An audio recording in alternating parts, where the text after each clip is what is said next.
I saw this news on BBC where parents were encouraged to lead by example and turn off their phone this Christmas. And when I read it, I was like, is this possible? Because we are being honest, most of the arguments we have with our children about screen time, they don't come from nowhere.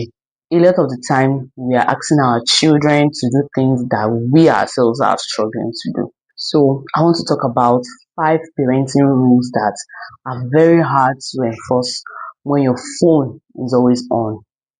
This is not to make anyone feel bad, but I'm just here to explain why some of these rules will keep turning into fights if we don't do something about them. The first rule that will be hard to enforce if we keep pressing our phones actively is telling them to limit your screen time.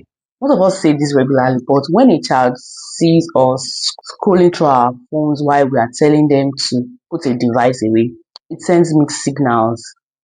They don't hear the explanation, they just see that screen matters enough for adults to keep holding on to them. So they might resist because they are confused, and you might see it as them being stubborn, which might not be the case. The second rule is telling them to look at me when I'm talking to you. We all want our children to listen properly, especially when we're talking to them. But when we respond to them while also checking our phones, especially when they are talking to us, even if it's just a second, they notice these things. Children are very sensitive to attention.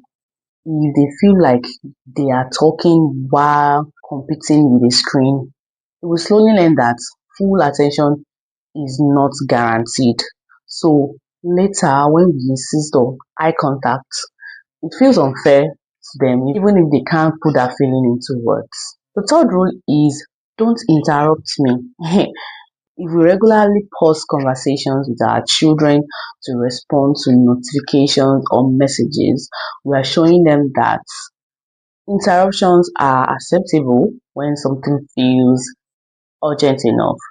From their point of view, they are learning that whoever makes the loudest noise will get their attention. So when they interrupt others later, they are just copying what they have seen. The fourth rule we give them is for them to focus before you play. We expect children to concentrate on homework, to read or do chores before they can use their devices. But many of them see with the adults switching between tasks constantly, like for instance, we are watching TV while we are cooking, or we're doing something while being on our device. So this kind of behavior will teach your children divided attention. So when a child struggles to focus for a long stretch of time, it's maybe that they have never really seen what full focus looks like.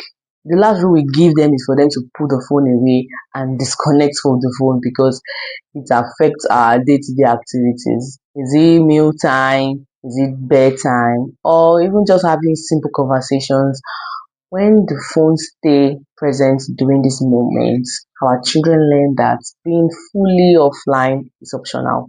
So disconnecting later will feel strange and uncomfortable for them as it has now become part of them. That's why switching off their devices does not come naturally for them. Now, none of this means that you are doing a bad job or that you need to remove phones completely. It just means that children learn far more from what they see than from what they are being told. Sometimes it's enough to notice when your phone is actually getting in the way of the message you are trying to teach. Thank you so much for watching this video, and don't forget to limit your phone usage this Christmas, and don't forget to give this video a thumbs up if you have enjoyed it, and I will see you in my next video. Bye.